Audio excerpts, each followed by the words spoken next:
Before we get into this clip about Joe Budden and his recent hiring of J1, the son of legendary hip hop rapper and icon Jadakiss, I do want to say, man, shout out to these Twitter spaces and Two Clean Johns for being able to clip this up. That's the number two clean, JAWNS.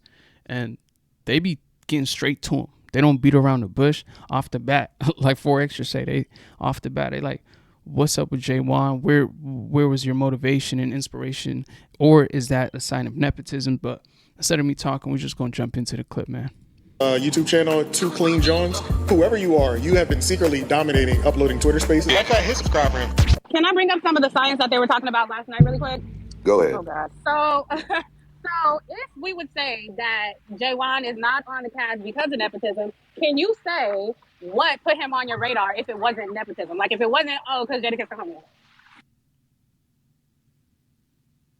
Why y'all think I only found J1 because of Jadakiss? That's the story, because it's like, how did you see him? Some people were saying maybe y'all stumbled upon each other in the same strip club. You know J1 is outside like me? That's what I thought. I'm like, maybe he was the most known young person. Yeah, no. J1 is outside. Yeah, outside like you doesn't speak to the experience on a podcast, though. So you had to see him work somewhere before you said, all right, let me bring this guy in. Well, he was funny when he came to the podcast with his family. He was funny then, and he was knowledgeable then. And he wasn't afraid of the room then, all of the little things that... Yeah, I love the fact that they hold him accountable and the fact that Joe keeps pulling back up. He ain't afraid of the smoke. Love it, love it, love it. But that's a good ass question, because obviously if you're a Joe Budden fan, if you listen to the podcast, you know that these are people well in their 30s, 40s, close to their 50s damn near. And that's the dope part about it, because they can give you different perspectives and all that good stuff, right? So the gap is noticeable, right, between J1, Joe, Ish, and Ice. So, I mean, that's a great question right there. I ain't gonna lie. I look for, he had him then. And then I just kept seeing more and more and more of him. And then I said, you know what? I'm trying to get this guy on the show in some capacity. And now he's here. You got to will it. You got to will these things to life. Shout out to Jay. That sounds hella good. I ain't gonna lie. Shout out Joe. Shout out Jay. Obviously, and J1's not like, he's not like not a good podcaster. Like, I think they're just asking for the simple perspective of, nigga, everybody you hire is, so that's, you can't act like that's not a noticeable change from the people that's been on the Joe Budden, the Rorys and Mauls, to J1, who's, far younger. And that's not a bad thing to be young, but I mean, is that truly like you really hired him to cultivate him and see him become like a Joe Budden type figure? Not Joe Budden type figure, but someone that is a great podcaster and adds value to the space? Or was this like, okay, Jada, you obviously see what I got going on here? But They won. Shout out to him. His tattoos on his arms. Woo. Hey, you a horny girl. I ain't gonna hold you. Anyway, I see y'all not fucking with Peaceful Joe today. It's fine. It's fine. Joe? Yes, Jan? Are you thinking of adding more co-hosts to the lineup? Because I think you've got enough now. So I don't think you need to add any more people. Well, when you say enough, that begs the question, enough for what? Look, it's just too many people up there. So can you just stop adding people? Yeah, but, Queenzflip back doing his thing. So that check gets higher. You know what I mean? Negotiations change. Everybody else stock's going up. So, Joe always got to keep well, it's not even Joe, but as a business owner, you want to, be able to have change at some point and still be able to be efficient.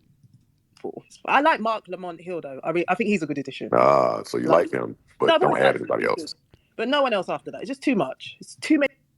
No one else after that is a bit of a reach, but Mark Lamont Hill is dope, though. He is dope. Just anybody that's like stands on their opinions and can give you like an actual explanation as to why they believe what they believe and whatnot, and it's not just some kind of indoctrinated belief and blah blah blah. Like that's dope. Like many voices. And I'm not saying it to diss J1. I definitely can see the potential in him in terms of just being able to hold your own in a room full of like dope ass podcasters like that. I mean, they're number one for a reason.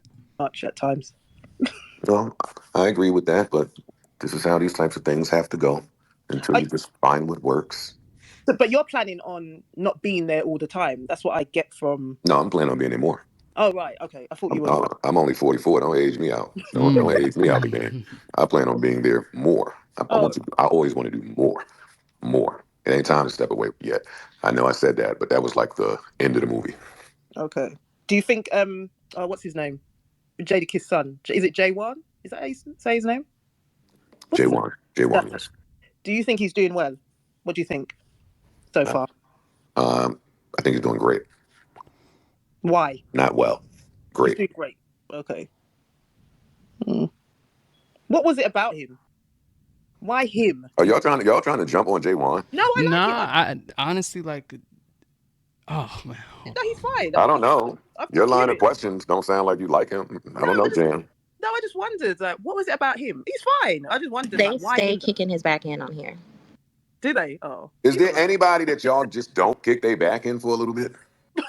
I think Ice Ice is the least. Parks. Yeah. Ice Parks. Well, Parks had his time, albeit it was a while ago. Ice just got over. Yeah, exactly. Ice just got over his time with y'all. I like it. He had a rough little time. Y'all been on Ish. Y'all are still on Ish. Y'all have always been on Mel and actually Flip too, and me.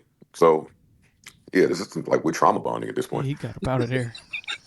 He got up out of there. I don't know if that's an accurate statement, but Joe, you're so dramatic. Trauma bonding. We're trauma bonding. Stop it. It was a fan favorite for a long time. Flip, it started off rough for him on here. Mel, I think you acted Yeah, it on started off rough for Flip. I remember. It started off rough for Flip. But Ish, I ain't gonna lie, they just be trying to paint him as like some misogynistic dude. But I be understanding a lot of the shit he says, and he actually provides a lot of value. And one of the, like, without him, I think he brings some of the best out of Joe, bro.